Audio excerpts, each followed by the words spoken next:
morning. It's Monday, which means it's time for Enterprise at 8. This is Live Long in Podcast Star Trek Enterprise rewatch series. It's been around 20 years. 20 years? Hey, Dave's here. All right. Since tonight's episode first aired, which is called Home. But we're just getting started here in Enterprise at 8. I'm Jody Simpson, and along with me is my co-host with the best haircut, in my opinion, today. Well, thank you. You definitely win the hair award today. Adam Woodward. How are you, Adam? I'm good. Thanks, Jody. That's Pike level hair. I'm going for it. Are you going for a couple more inches and coif it up. It'll be great. Maybe a little bit of a pompadour kind of thing going on. Yeah. He's got that kind of like mini pompadour thing going on. Hello, Sam.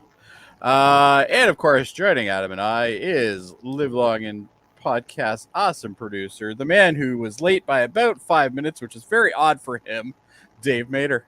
I made it home. I'm home now. You're home now? Okay. Wow, that was... To talk about home, Jody. Yes. You definitely have made Kevin happy.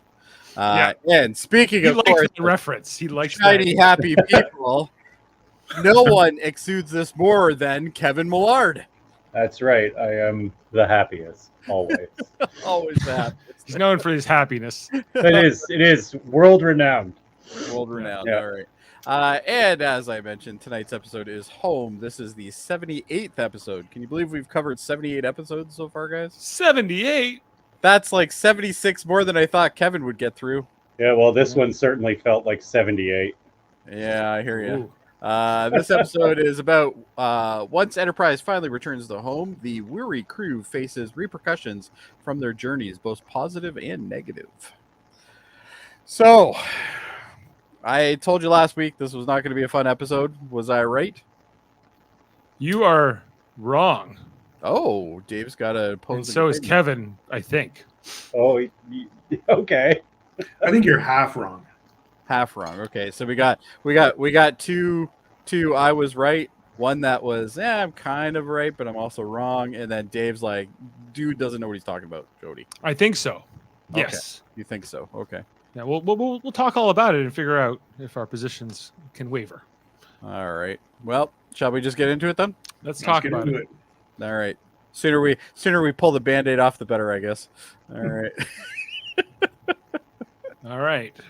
So, hey guys, big celebration on Earth at Bay Stadium. I guess that's in San Francisco. Based on the picture of I guess. Yeah. Based on the picture of the Golden Gate Bridge painted or on it. So this is Bay Stadium, where presumably they play some kind of a sport here regularly. Well, they're pretty good at cut and pasting crowds as well. Yeah. Water polo. Water polo. This is where the big water polo match. What am I thinking? Water polo is. Yeah. It submerges, Kevin, and then brings water into it when it's needed, and they can play football later. Because water polo is the biggest sport in this century, right? It's the coolest sport in the world, you know. Well, according to Archer, it is anyway. If you're asking Archer. So yeah, a bunch of admirals here to greet the command crew of Enterprise. They didn't bring the other 70 of them down, I guess. It's just about these 10, like the senior. There's only about 60-ish now.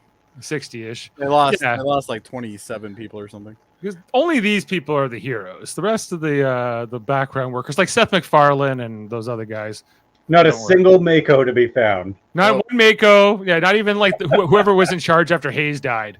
He doesn't get in here. So just the command crew and a bunch of Makos aren't hanging out anymore. They got a bunch of nameless admirals, except for Forrest, and even a couple Commodores. They're admirals because they have ties on. Yeah, well, this guy's a Commodore because he only got the one pip. Commodore, yeah, that's true. Yeah.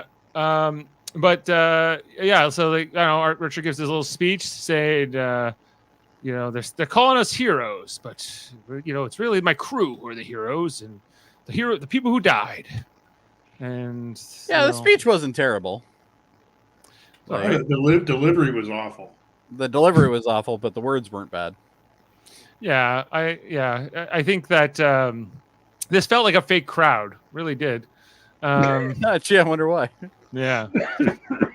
So that we get that opening. Long road. All right. Yeah, get our opening, and then back in San Francisco at the 602 Club, the hangout for all the Good old Starfleet 602. people, with our title card for home, the episode. Archer at the bar, feeling sorry for himself, runs into Erica Hernandez, the new captain, which in the dialogue is explained to us that she is now the captain of the Columbia, the second NX class. This is the only thing that caught me by surprise in this episode because I totally forgot they had a relationship. Like, totally forgot about it. Yeah. When was that explored? Like, when did we hear that before? I can't remember. I don't actually think it has until this episode. Well, we haven't met her before this episode either, right? All right, that's what I thought. She was mentioned, but I don't think we ever saw her on screen. Yeah. She says she's married to the job, just like him. Well, that's what a captain is. It's a lonely life, Dave.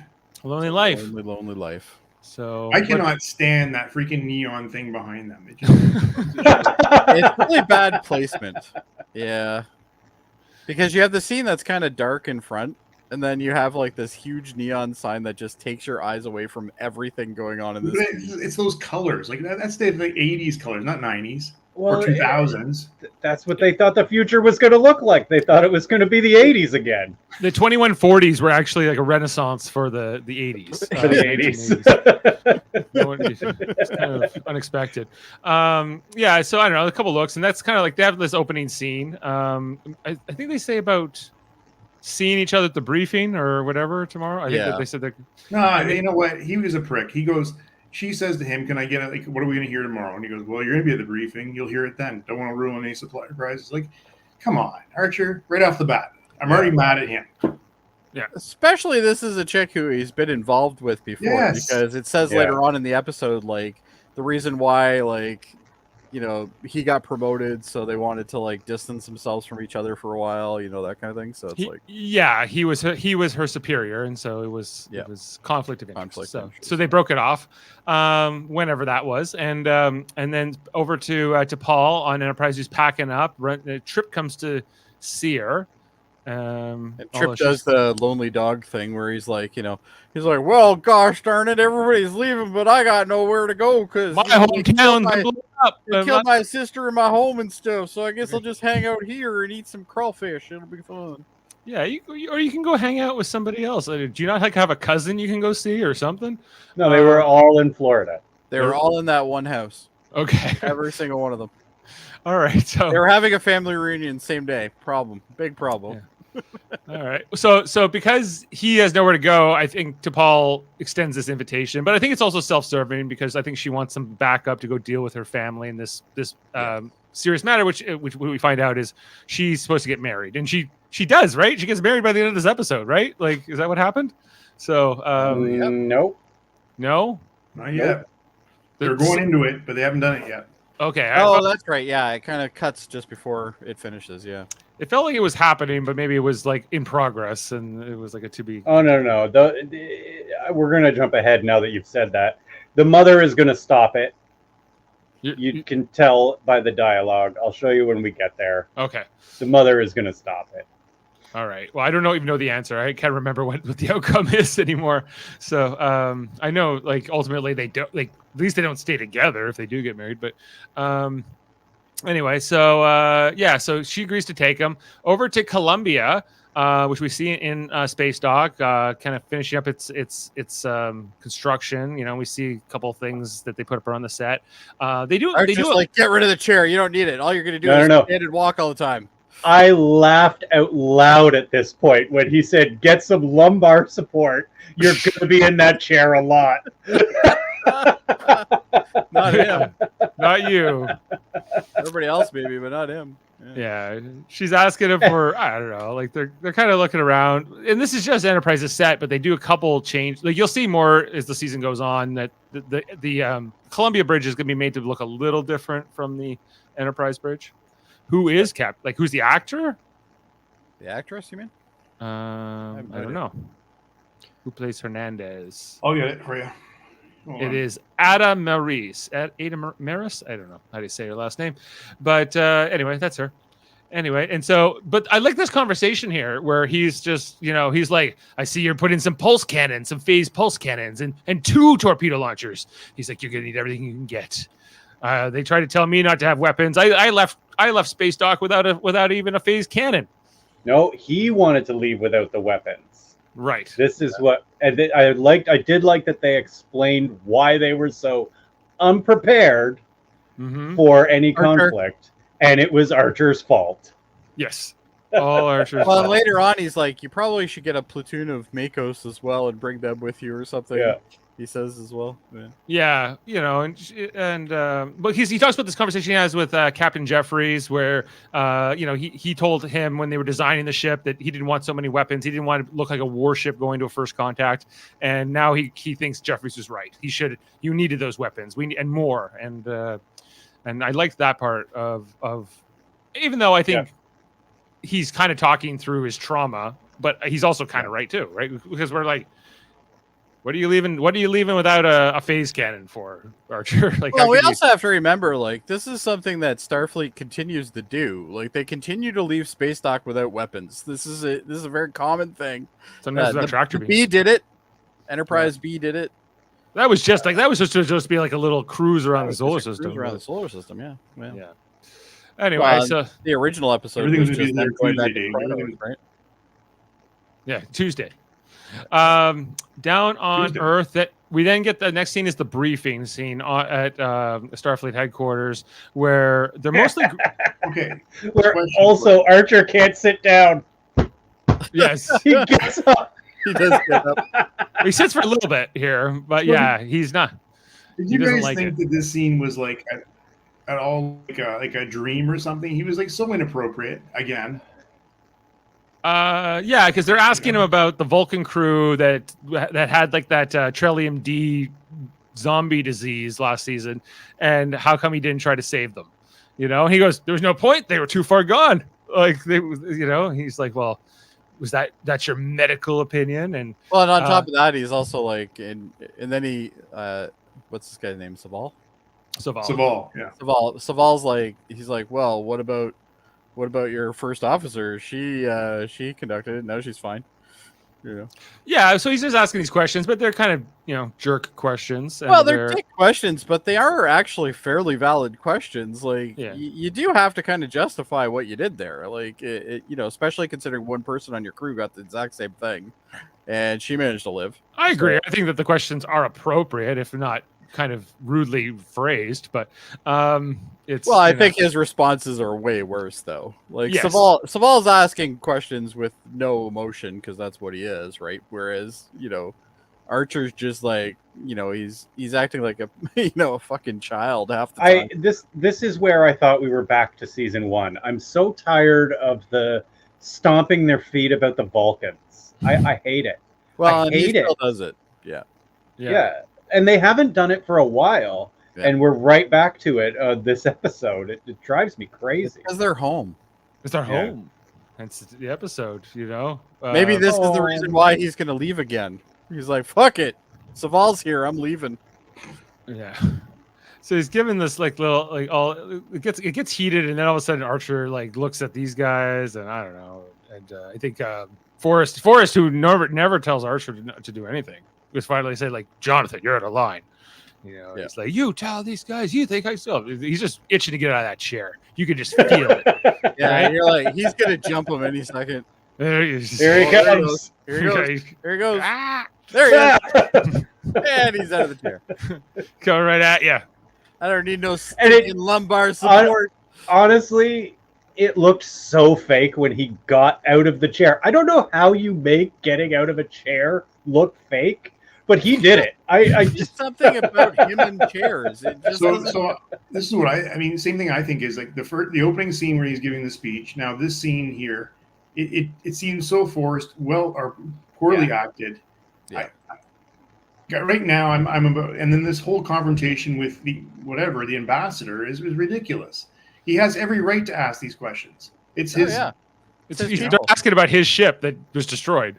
Yeah. With all hands. These people are at loss, so it's like, what's going on? Yeah.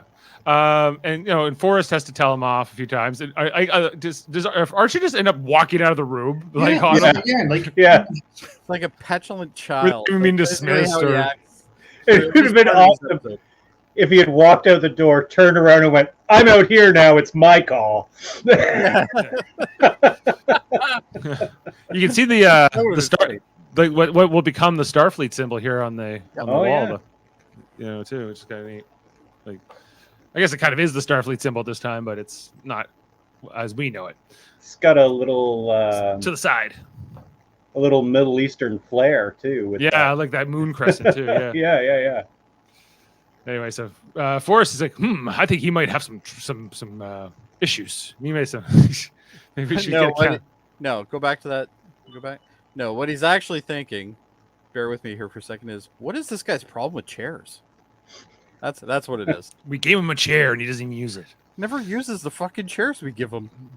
To the point where it's like, put the captain in the chair. Okay, so the next scene was about Phlox going down onto the planet to do some vacation on Earth. And basically Reed tells them through the course of this walk and talk conversation through the corridor that there's more xenophobic activity on Earth, that some humans have been lashing out at aliens, including Andorians and other Vulcans and whoever, because they're not too mad that Xindi wanted to destroy the entire planet. I actually liked that concept in this episode, but it's poorly executed. It makes complete... Sorry, go ahead, Dave. Go ahead. I just think it does make complete sense that there would be anti-alien sentiment after this event. We got people on fucking Earth that think it's still flat. Like, come on. Yeah. Even before. Sorry. Go ahead. Oh no. I'm not. I'm trying to interrupt with something different. So finish what you guys were talking about. Just with this whole thing, like that. That I think at least that anti-alien sentiment would be around for at least a short time. If it might fade, but I could understand. Your entire planet being blown up, like we were dealing with last season. Think about all of us were alive after 9/11. There was a lot of sentiment towards the Middle East back then. Right. Like even though most of the people have nothing to do with it. Most people know that. I think it's just, but it's still you're still gonna get some. There's always an idiot, and and they found the guy in this episode too. My problem with this, and I want to wait till we get to the scene. Okay, Okay. Kevin, over to you. Kevin, you go ahead. I just wanted to point out that Phlox totally Lwaxana Troy's Malcolm here. Did everybody notice he hands him almost all of his bags? Yeah, and then just walks with that little thing and a little tiny. Oh yeah, I didn't even pick up on this. Yeah, it's a series of him unloading stuff to him. He's like, I am far too pretty to be carrying all these things. Yes, and then they get to the door, and he looks at Reed and goes, "Do you mind?" Get him to open the door. And then Reed has to put stuff down to press the door. This is good. I liked this.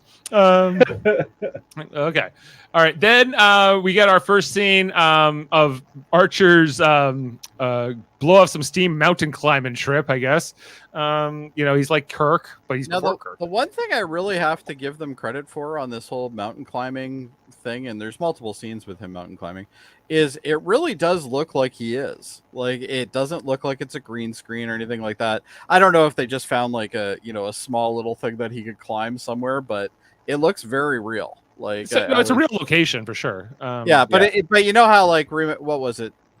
Star Trek 3 or was it 4? 5, where Kirk's going up and you never actually see Kirk's face because it's clearly not. Well, he didn't really climb El Capitan. Yeah, exactly. But like with this, you see him all the time. He looks back while he's having conversations as he's climbing, stuff like that. So it makes me kind of wonder if they actually did do some of this. So. I wouldn't put it past Bakula. He likes to do stunts. And the dude, at this point is fairly jacked. Like he's definitely could be doing it for sure. Yeah, I think so. And Erica, we have to mention, is here to join him on his solo mountain climbing trip. To which she says, "Don't you know it's stupid to climb a mountain by yourself?" Which I think is true. So, she's along for the ride here. Do you think they have rocket boots at this point?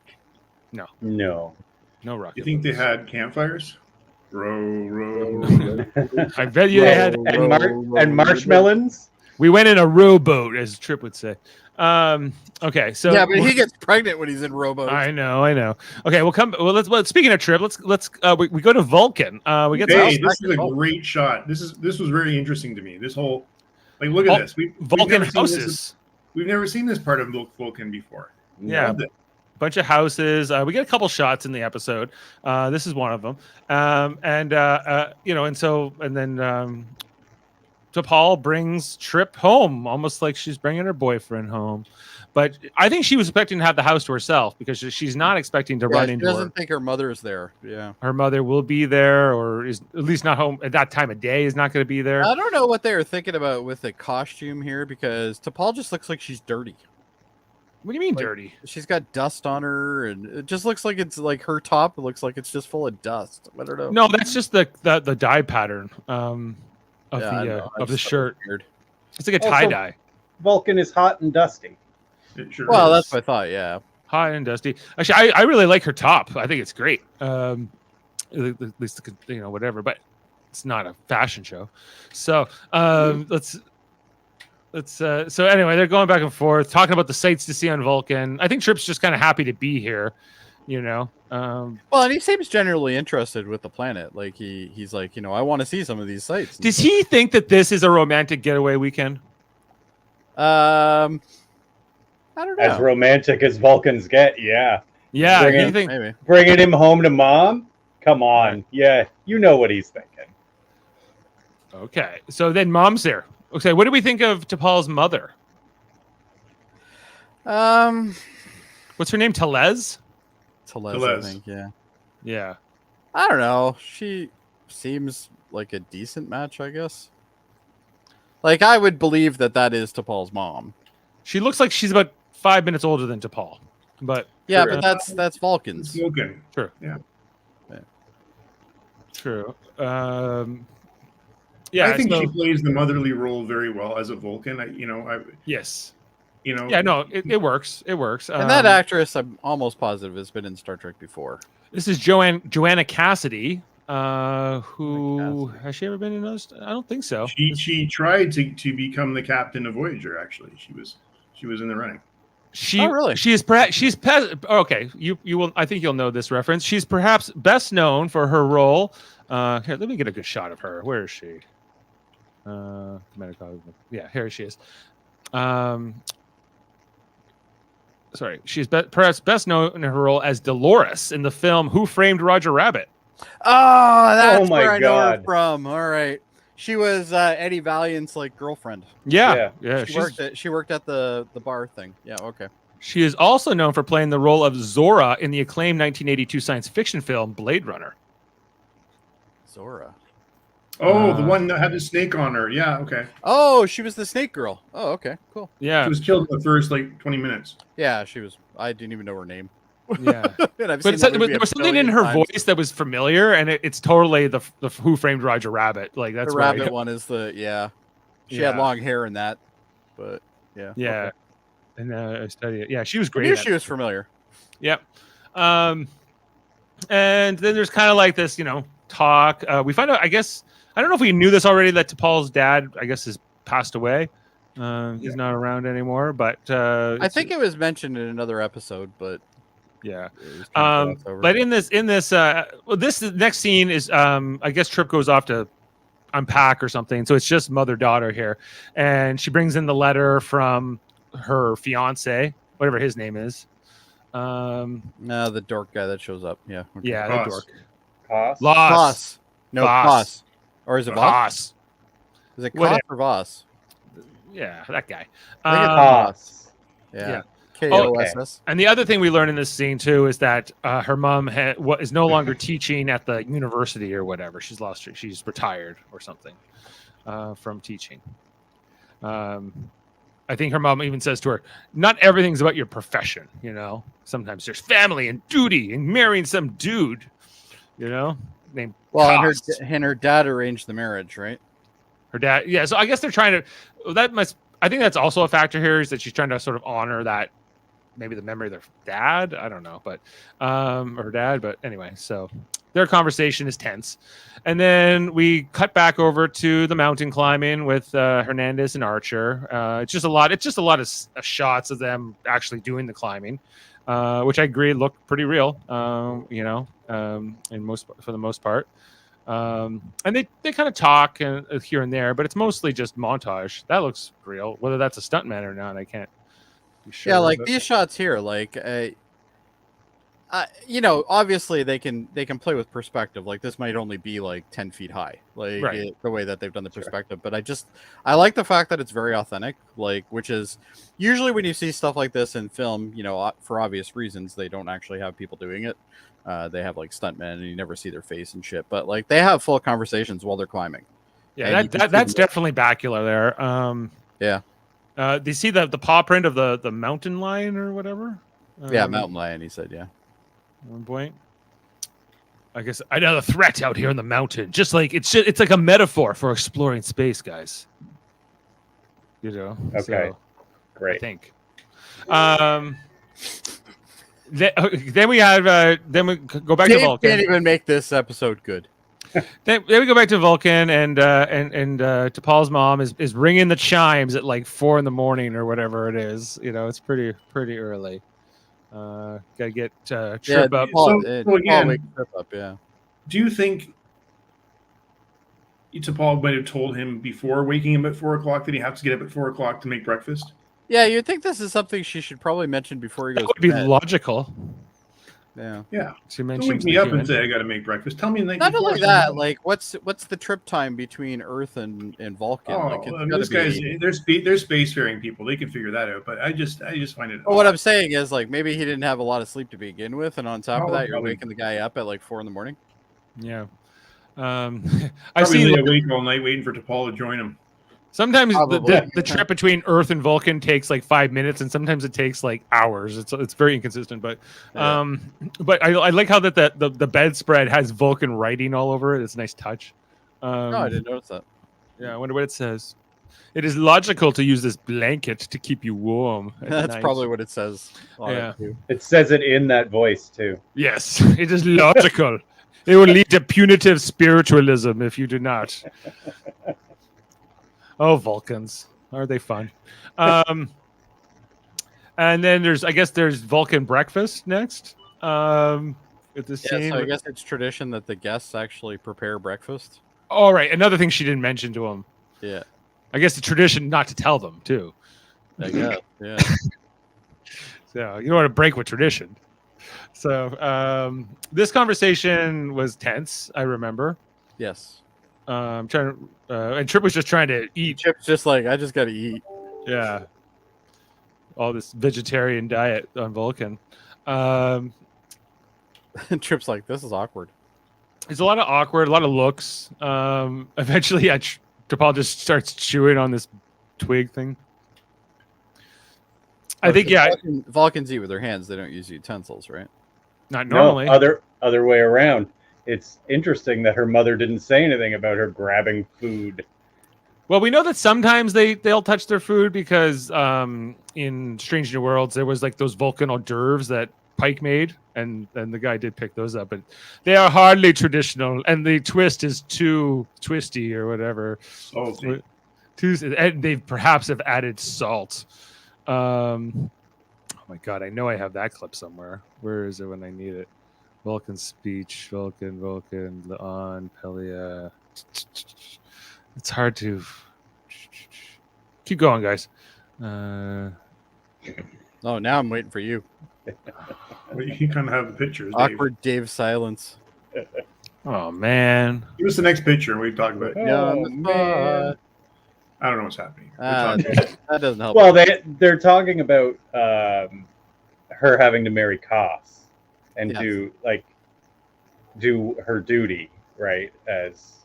And then she says, not in front of guests. Like, let's stop fighting in front of guests. Yeah, it's rude to fight in front of the guests or something. Yeah. It's Tarina.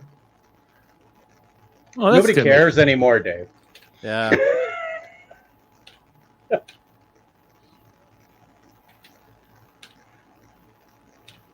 Okay. Malcolm's giving his autograph. Let's talk about Giving that. out autographs. Okay. Yeah, the All only right, time- here we go Oh. again. Two So men this and is a when puffer you- fish in a bar. Yeah. They give him grief though. They give him grief for putting on his jacket.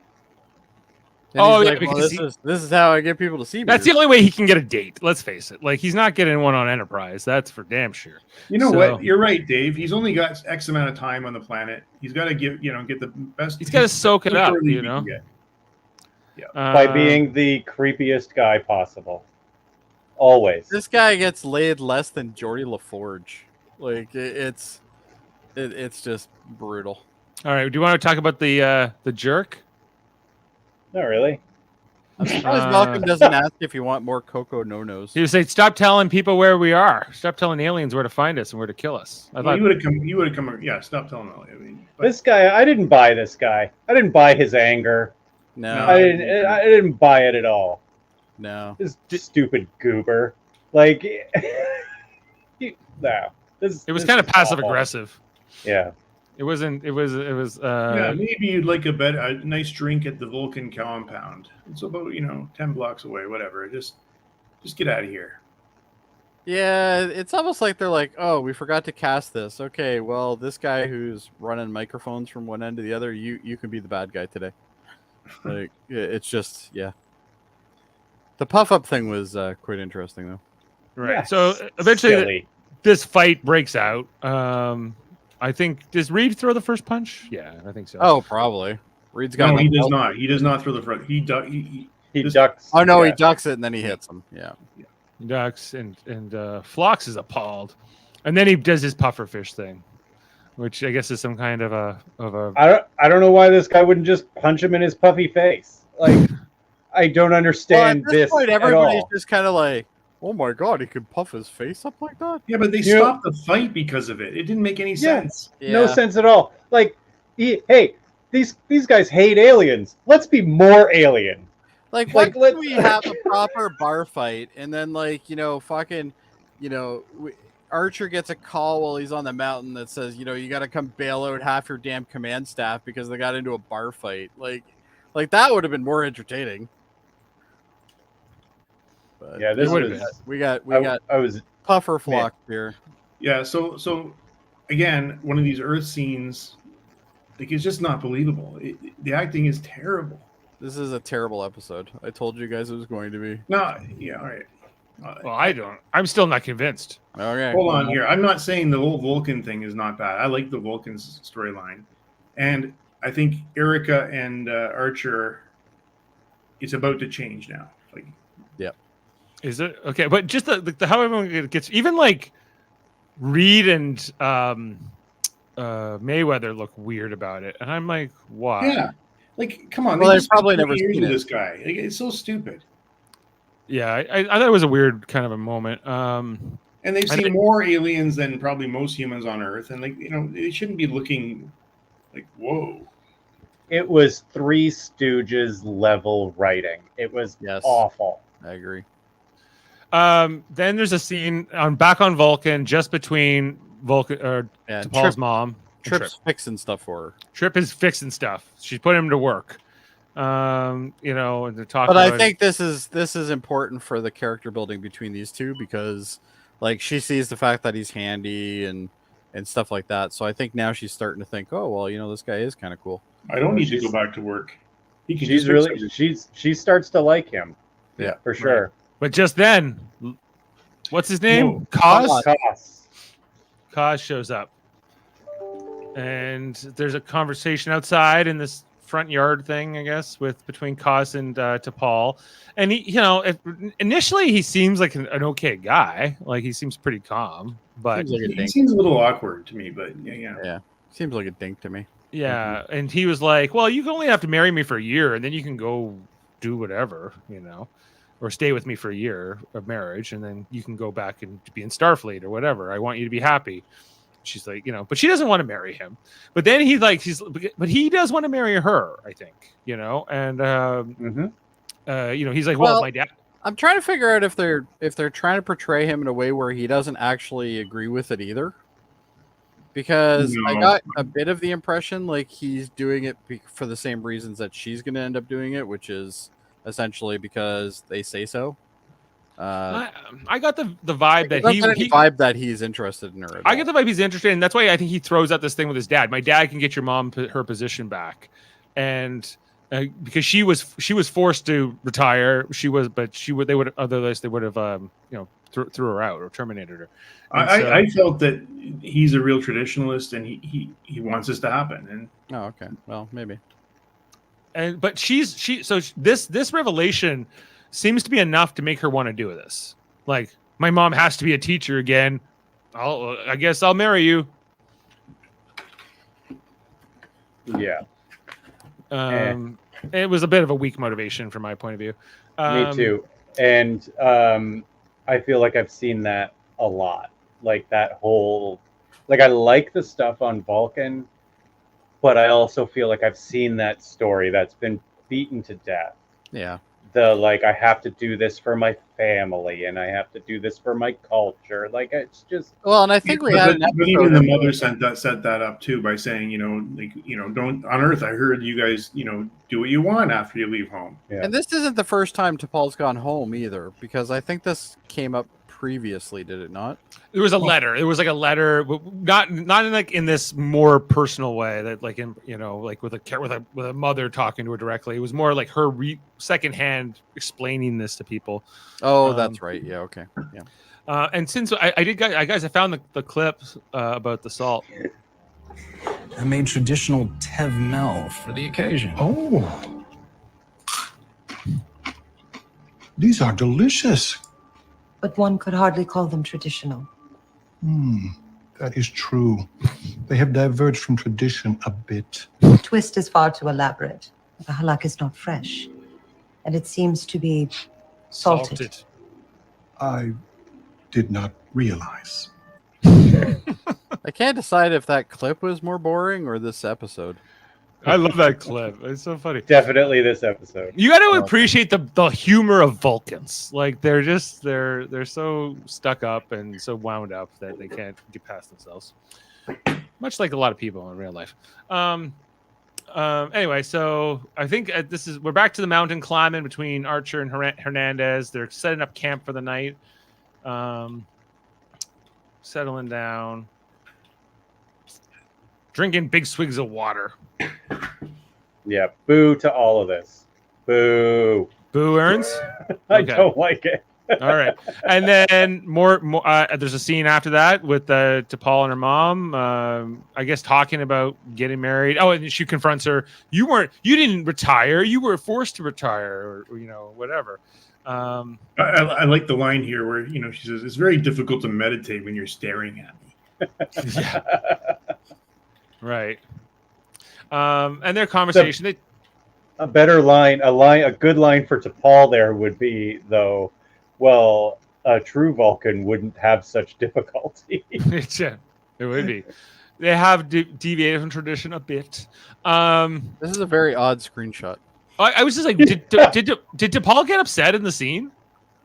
Oh, I thought Yeah, she got her ass hit. She hit her ass on the table. Maybe she did. And she got upset. But after that, she's kind of back to stoic Vulcan. She did get upset because her mother said, "Yeah." Said what? Uh-oh. Are we at 9 o'clock? Is it delayed again? 8:45. Yeah. Yeah, I think you're out. I think you're out. I think you're out of sync, Adam. Yep.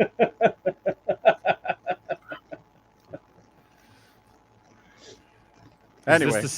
Sam's asking, is this the second time we see Vulcan after Search for Spock, like chronologically or in canon? Is my question. Well, if it's in canon, it would be wrong because or do you just mean like in terms of air dates? Search for Because Spock happens after this. Yeah, we went to Vulcan some other times. Yeah. Anyway, guys, the nightmare, the scene here where Archer wakes up in the middle of the night and he's looking around and he's got his phaser and then some Xindi reptilians get him, and then he tussles with some Xindi reptilians. They get some action in this episode, and they're tussling and they're shaking around, and I think they throw him off a cliff. Yep. And then he wakes up. It was just a dream, just a nightmare. Don't worry. And guess what? Captain Hernandez is here to make you feel better. They talk for a bit, but eventually she just kisses him. Said phaser's too sexy. Yeah. gives him this look, and the kiss.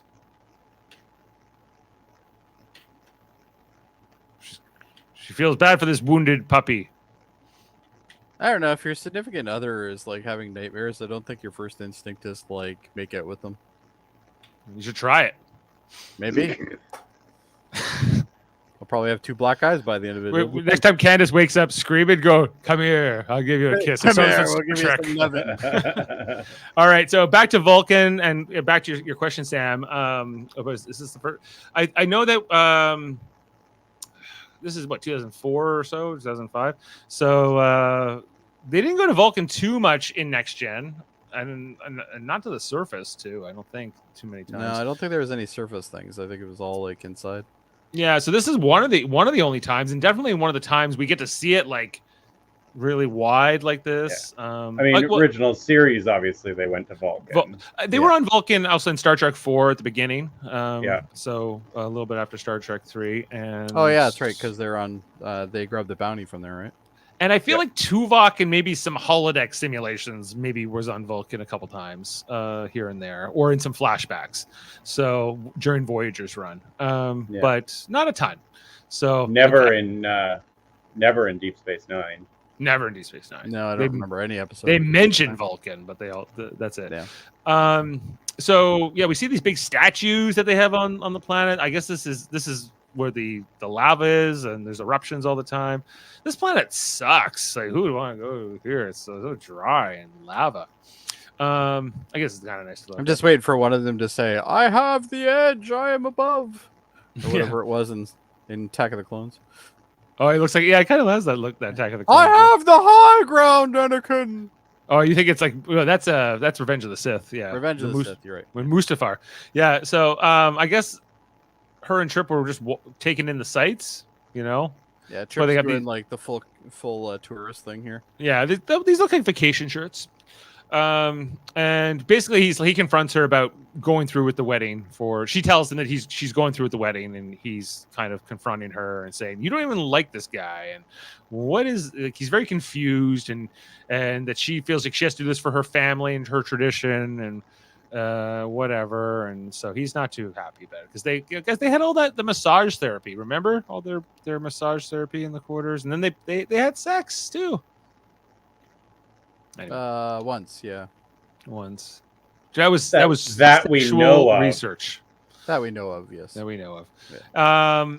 Yeah. So this scene was awkward. He just ends up walking away from her during the scene, and then there's some tension there. Back the next morning, we have Archer and Hernandez again walking along, and I guess they're talking about last night and what their climb is. I don't know. They're not really addressing the kiss yet.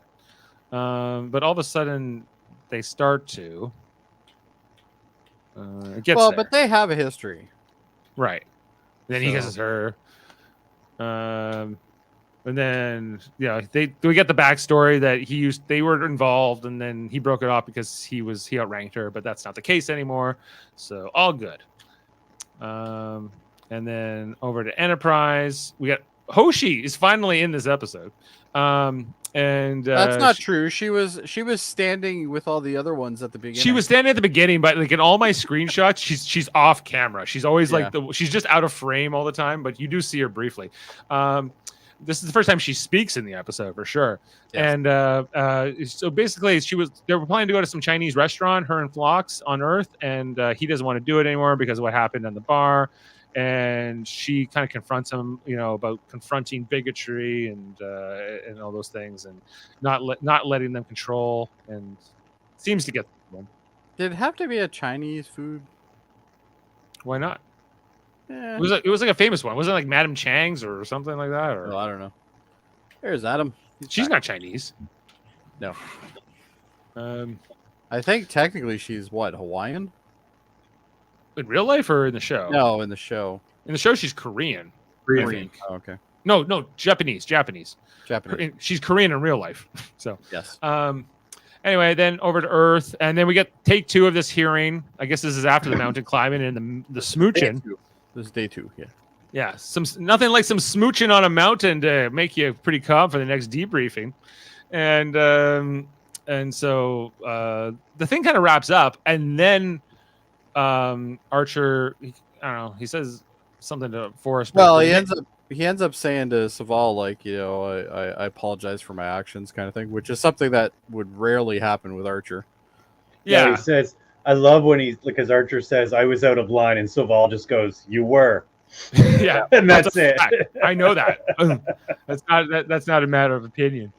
And then they eventually, and he says, I was obviously wrong about you. You totally deserve to be the captain of the Enterprise, and it's all good. And they kind of like put their past behind them. Now, Well, I think after this episode, I don't think we deal with any of this Vulcan shit anymore. Thank God. Thank no, God. but there's the 3 episodes are the Klingon stuff. We're dealing with the 3-parter, right? That's going to come up. The 3-parter is Klingon based, though. No, the Vulcan one. The one where they're dealing with the Katra and that's later on.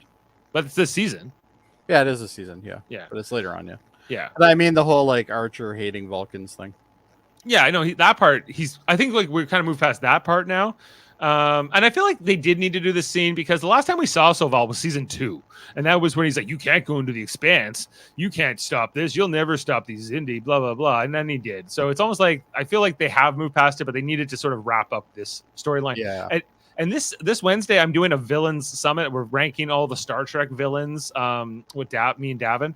And Soval is on the list. And I don't really think he should As be. a villain? Yeah. I don't think he's a Saval villain. should not be on the list. I think that he's just, again, he is. And that is why I He's refuse to be on that trying to show. protect Vulcan interests. Like he's really trying to protect Vulcan interests. He's trying to slow down these guys because he knows they're a little bit. Well, he's a bit of an antagonist, but not a villain. He's an antagonist for sure. He's but no villain. he's not a villain. Not in any way. His Right. intentions, even though we don't like how he does things, his intentions are valid. He is looking out for humanity realistically. Yeah. You hear that, Davan? We should take Soval off the list. That's the reason why I don't want to be on that show with you. And well, not you, but with Davan. I just know it's going to be a shit show. Well, it's his passion project too, so we'll get through it. I might jump in just to chime in for a minute or two, but that's it. So we're out to the final scene here, which was about Trip, and he's dressing up for this wedding in the Vulcan tuxedo, I guess, which would belong to Paul's dad. Is that what happened? Yeah. And so Paul's mom comes in and helps him tie up the tie, I guess, or whatever. Make sure that collar is up to Vulcan standards. And there's But kind you of a can tell she kind of enjoys him now. Well, this is the scene where we know she is going to stop this wedding. Yeah, because she basically like hears what he says and stuff like Yeah, that. And then- he says that he isn't going to tell her anything about his feelings because he doesn't want to put more pressure on her. And Right. she gives him a look like, "Oh, that makes sense." You're cool. So you actually care about her enough to Yes. let her go and whatever, right? So Yeah. So this wins over to Paul's mom quite a bit. Yeah, you're right from the looks.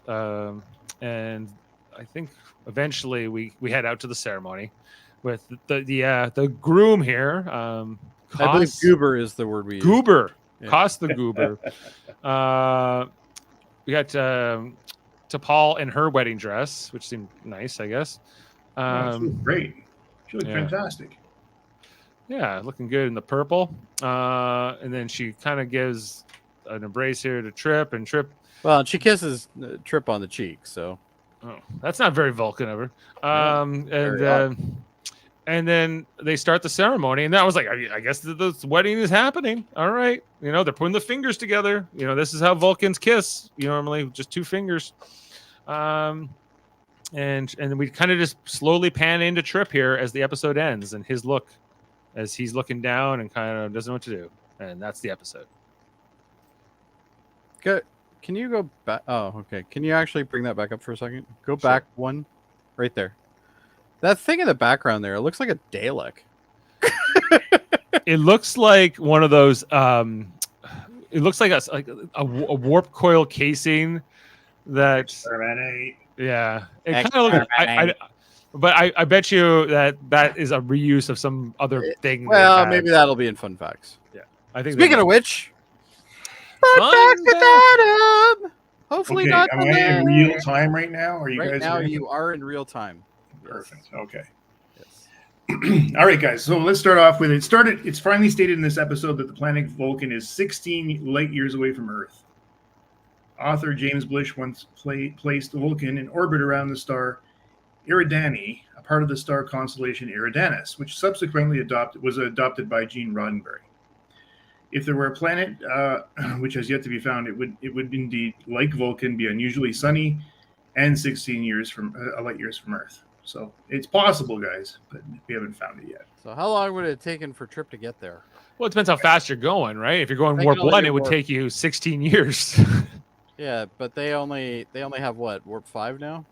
We're up to warp 5. The Vulcans can go faster, though. The Vulcan ships Oh, can go up that's to true. warp. The Vulcans can go fast. So, and we don't know what ship they took.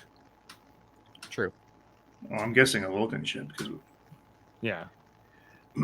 All right. Archer mentions that Captain Jeffries as one of the designers of the NX-class starship.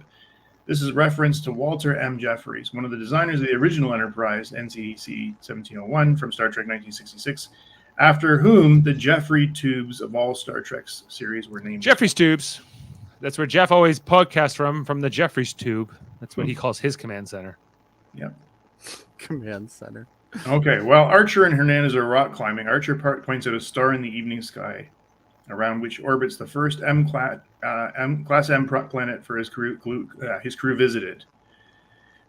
As chronicled in Strange New World in 2001, the planet was later named Archer 4 in his honor.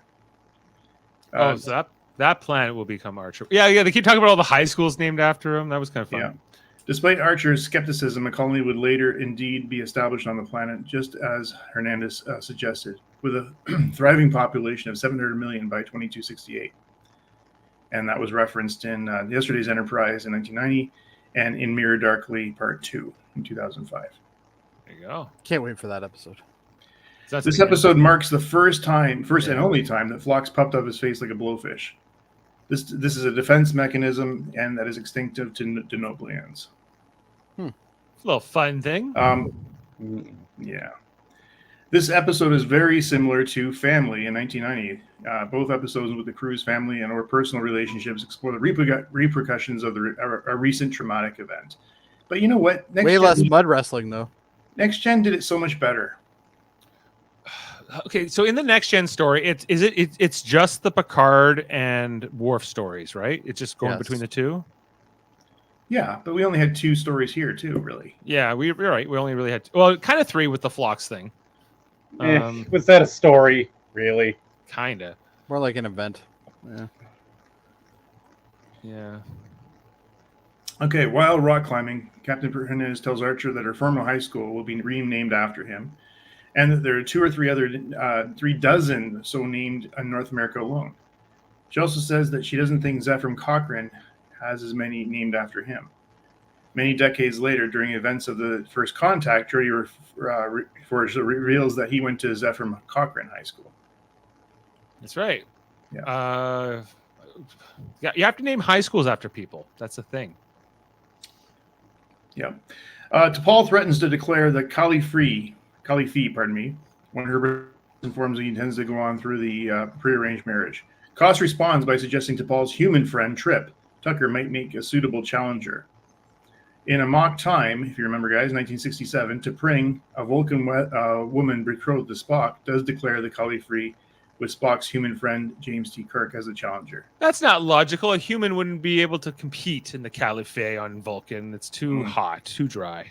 But this was the first Star Trek episode to visit the planet Vulcan. Yeah.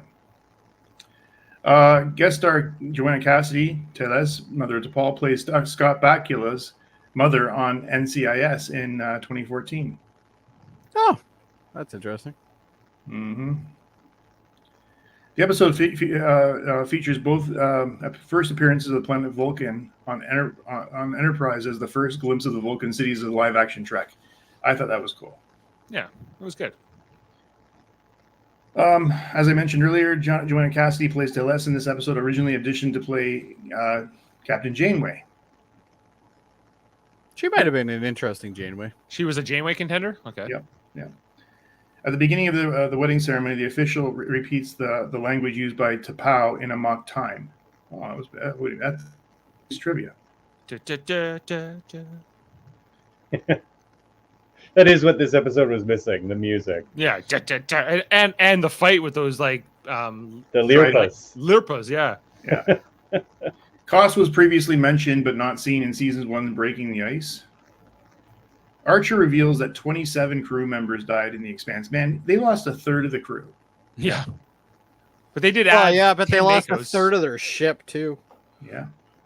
They had a whole bunch of Makos that they added on top of the crew. So, but yeah, and there was that one part where Archer's like, you don't even get a security guy. Like, if I could have not hired Malcolm in the first place, I definitely would have just hired a Mako from the beginning. Well, we knew that the first 5 episodes. Okay, the scene where Trip lets Koss into T'Pol's home originally ran longer. After Trip had to introduce himself, Koss mentioned that he never met a human before. Trip suggests that he should visit Earth once, to which Koss replies, "Why?" And then Trip responds, it might broaden his horizons, but Koss remains uninterested. It's because those Vulcans are not interested in anything. No. All they're interested is duty and honor and family obligations. They don't like comets, I know that. They don't like comets. They're... This Sound is a lot like Klingons. Yeah. This is the first time since Endgame in 2001 that a female starship captain has appeared in Star Trek. Okay. It hadn't been that long. It had only been 3 years, but... Technically. Okay, Gary Graham, who plays Saval, was once considered for roles of both Benjamin Sisko and Captain Janeway before the decision was made for Janeway to be a female and Sisko to be an African American.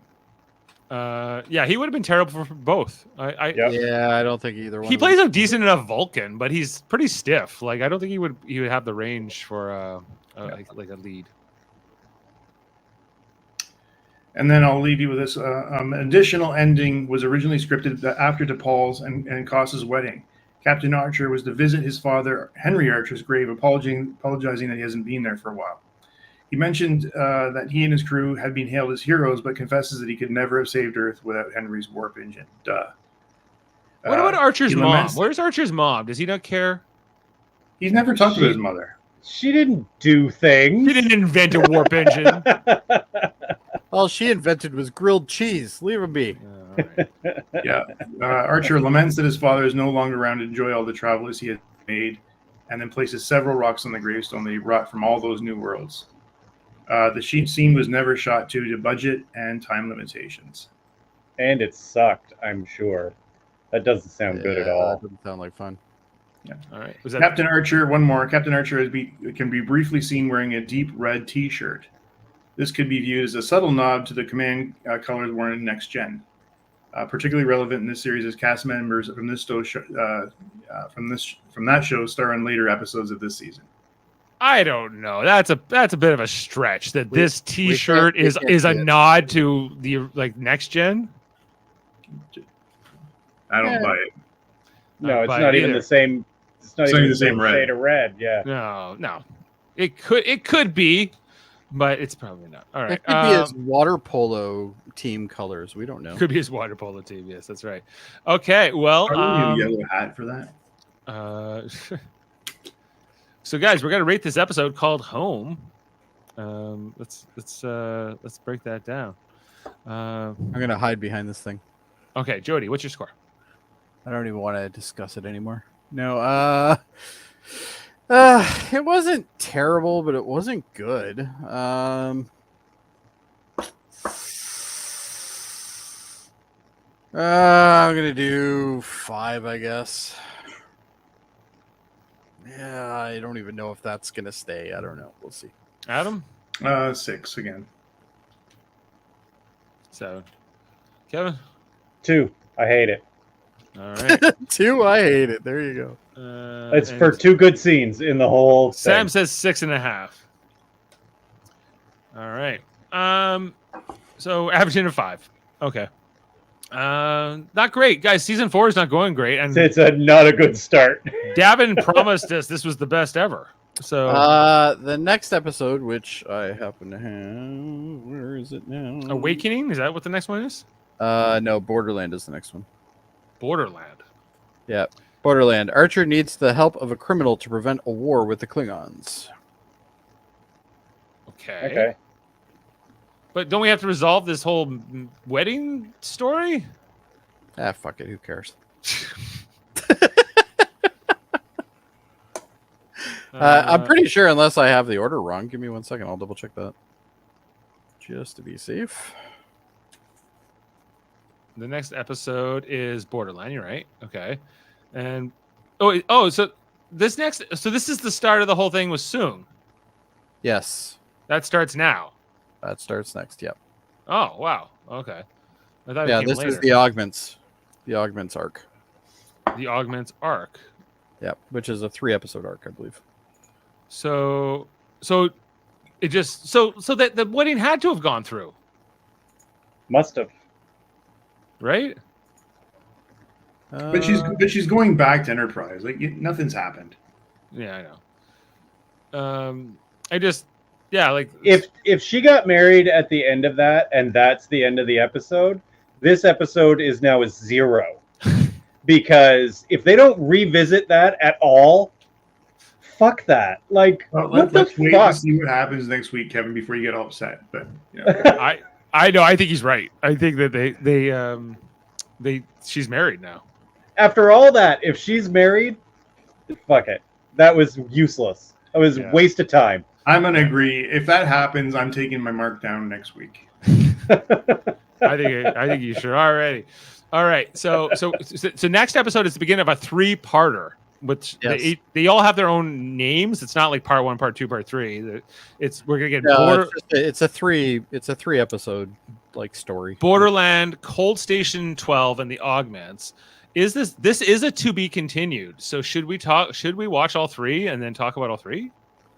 Oh boy. I don't know. What do you guys want to do? I'm fine with that.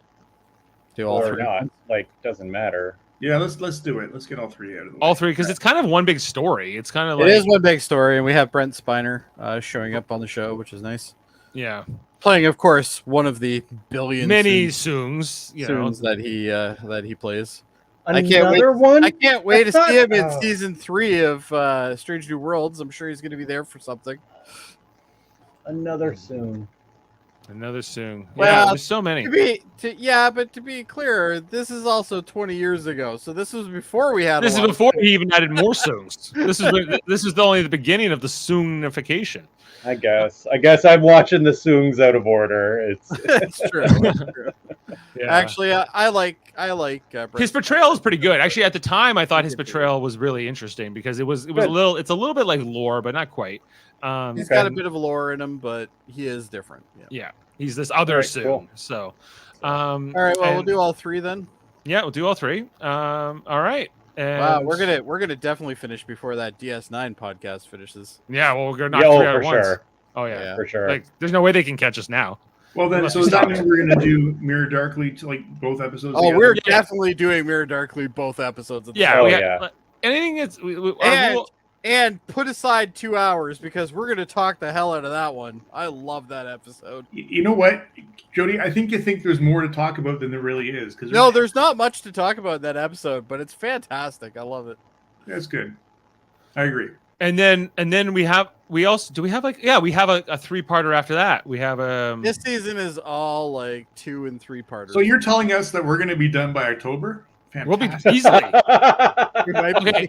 In the next 2 weeks, we're gonna knock out 6 episodes. All right. So that's pretty. And there's 24 episodes of the season for this Yeah. one? Yeah. So because that's what they kind of do this season. Not like the Zindi All arc. like was- little stories. the Zindi arc was a big arc, but it wasn't like every episode was a cliffhanger or to be continued. Or had anything to do with it at all. Yeah, I don't think there's any more westerns in this season, so that's good. Thank freaking God. Like, I cannot take the Westerns. Yeah. And these one-off missions, like I don't think we have any one-off episodes. You know what? I think that Other than this. if I was to classify all my least favorite episodes from all Star Treks, it's the Westerns. That stupid OK Corral one back in 19. Yeah. Way of the gun. That's I'm the Spectre of the Gun. I'm sorry, that is my favorite episode. Really? Yeah, Everything's your favorite episode. no. Spectre of the Gun's the first episode of Star Trek I ever saw. Okay. Oh, was that's it? good. Okay. So it's all nostalgia. But I don't like the next gen one. I don't like this one. You mean you don't like a fistful of datas? No. I'm not. Actually, you know what would have made that episode fantastic? No Alexander. Any other story would have made that episode fantastic. Well, you know what, Kevin? It was okay because it was 26 episodes. They could experiment. Life was Right. okay then. Yeah, they had Yeah, and the now we time. have 10 episodes, and they take 2 of them and do nothing with them. Right. A lot of the older generation, they had so much more reverence for westerns, eh? Like, Oh yeah. the Wow. boomers and all that. They were the big deal. Well, Back I think it's more of an American thing than Canada. It is, yeah. And it's more of an American thing. I don't know. My grandfather loved westerns. Yeah, that used to be like comic book movies, right? The western, you know, Yeah. and then so That was their version of Marvel. yeah. Well, Sam's saying his grandfather a big western fan. Yep, Uh, mine was as well. Yeah. But you know what, Dave? There's more things to be a fan of here on Live Long and Podcast. Live Long and specifically, Podcast. and the global scale. The glory and the greatness of Live Long and Podcast, a Star Trek channel. Glory to the house of Live Long and Podcast. That's right. We got all kinds of great things going on. Like as mentioned earlier, we're going to be doing our villains symposium this Wednesday, ranking 77 Star Trek villains from S tier to F tier.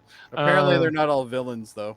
Some of them are dubious, so the list might come down a little bit. But we'll be talking about the Harry Mudds. We'll be talking about the Borg Queens. Harry Mudd wasn't a villain either. Well, he's more of a villain than Soval, I'd say. Yeah, that's true. You know, and He did try to steal the Enterprise, so that counts. Good point. One of them is Kess, which Davan Kess put is definitely a villain.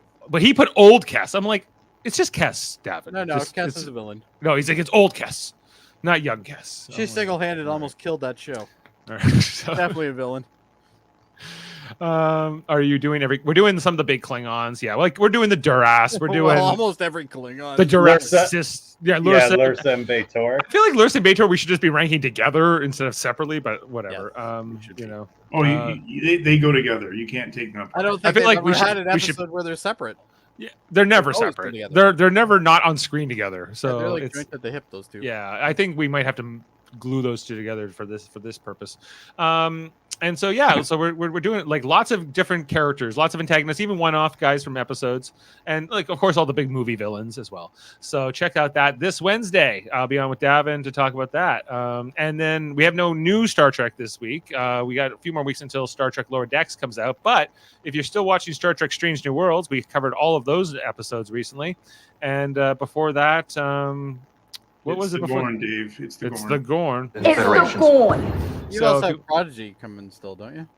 Technically we still have Prodigy season 2. It's Yeah, like 'cause it's it's already done. been produced. It's Yeah. been created. It's where is it going to air? So, so there's a lot of different stuff coming up on our Live Long and Podcast channel. Plus, we're United Live Long and Podcast is part of a greater network of channels called United Federation of Podcasts. Great podcast, talk about all kinds of different topics, like the Super Mater Brothers podcast. We are brothers.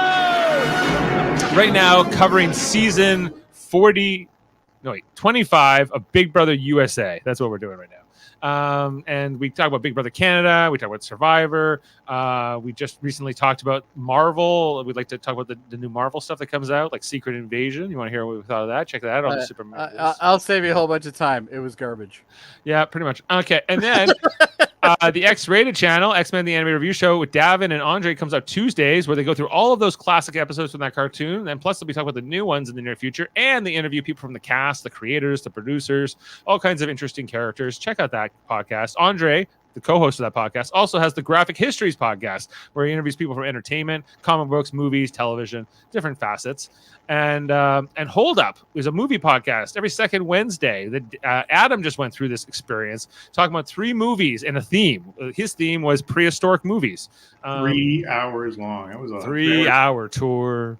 Yeah, That's how long mine was when I was on it. Oh yeah, you basically you talk about 3 movies, so basically you talk about each movie, but for about an hour. So by the end of it, you're just like, Did you have 2 good movies and 1 bad movie? Yes. Yeah, because Well, according to Chris Murphy, they were all bad. No, yeah, he didn't like anything. When But we you know did what's it so funny? I went back and looked at it. You have like us at the beginning of the episode and the end of the episode. We looked all shitty and tired. And Yeah. Check it out. I came in just at the end to give them all like a little shot in the arm. And what else? Am I forgetting, guys? Oh yeah, the Eamon On Track podcast, where Eamon Mader talks about music albums. My son, and we were just talking about the band's The Last Waltz yesterday. Ugh. What do you mean? Ugh. It's one of the Ugh. best one of the best concerts ever. One of the best concert films ever made. The band is And- terrible. Oh, jeez. Okay. And then Trivial Debates, a channel where we are movie, TV, sports, and more with our hosts, 3 contestants, and a different theme. This last one was Pride. We're probably going to be doing The Office in the near future. The Hellbound podcast with Alex Blackburn, Michael Chan, talking about horror. It comes out Wednesdays on hiatus right now, but all kinds of great content in the Federation of Podcasts. So if you want a It's podcast, the United Federation of Podcasts. that's right. You recognize. And I think that's all the shows. Thanks for got, being with us. We're at Davan stuff. I talked about Fuck Davan.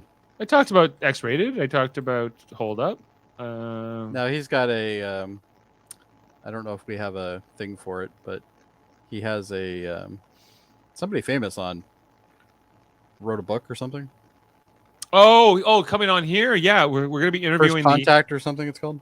yes, because Davan is expanding the diplomatic core of Live Long and Podcast, as he says. So he has the writer of the Metaphysics of Star Trek coming in, who's going to be talking to us about different things, as well as the author of the Cisco autobiography. Can't remember his name right now, but he's coming on. Autobiography, eh? Yeah, right in the life story of. Well, it's okay, I'm reading the Picard autobiography right now. And I thought the 76 villain tier list thing is going to be boring. I don't know. Watching Davan and not understand half of what that guy says is going to be amazing. And yes, Sam, I did see the clip with the EMH from Voyager on the Prodigy as well. Thank you. Oh. That sounds Are you excited for These Are the Voyages? What are These Are the Voyages? Is that the finale of this season? That's the finale of the season. Am I excited for it? Absolutely No. not. So I'm not even sure we need to even discuss it. I feel like we should Even- talk about. I think we should talk about it before the actual finale, which is Terra Prime. So Terra Prime is the actual finale. Yeah. But anyway, so These are the That- Voyages is just a filler episode. but it's technically the finale of the show. I Yeah, don't it know. sucks. I don't know. Anyway, so I got to watch it in order. I need the experience. Yeah, you need the experience. So it Yeah, has but to be it's fair. really bad for you, especially considering somebody who started off absolutely hating Enterprise to end with that episode, because then you're going to be like, I did all this for nothing. Yeah, I don't know, man. It's a roller coaster. This season sucks so far, like hard. Yeah, but you think about season 3. The first, we were off to a rough start in season 3 too. True. It took a while to really get going, and then we were happy after that. But and I feel like you'll be okay once we do this next 3-parter, Kevin, because you'll be like, oh, that was good, right? So Okay. so you know, you'll Rough feel that. start. Now, Sorry. Davan says that this is the best season. He might be right. I think, but There's a lot of good stuff in this season. there's a lot. We got like a big hill to climb. We're sitting at a 5.3 right now. This season is considered worse than season 1 by us, but we only talked for 3 episodes. So I remember when it ended, and I remember very disappointed though when it ended, because it was starting to get good. Yeah. it was starting to get good, and that finale is awful. It not only does it ruin this show, it ruins Next Gen. So it's Yeah, like it manages to actually hurt other things. in the process, it's a spectacular failure. So I can't wait to talk about it. All right. We'll have to see if we can get something good out of it. Yeah. All right. Well, guys, check us out next week for the whole the Cold Station 12, The Augments. the Augment plot line here on Enterprise. See you next time. Live long and podcast, and we'll leave you on a quote. I had an argument once with Captain Jeffries. He was one of the designers of the NX class. I told him I didn't want to be in command of a warship trying to make first contact with new species. Jeffries was right. We needed those weapons, and a hell of a lot more.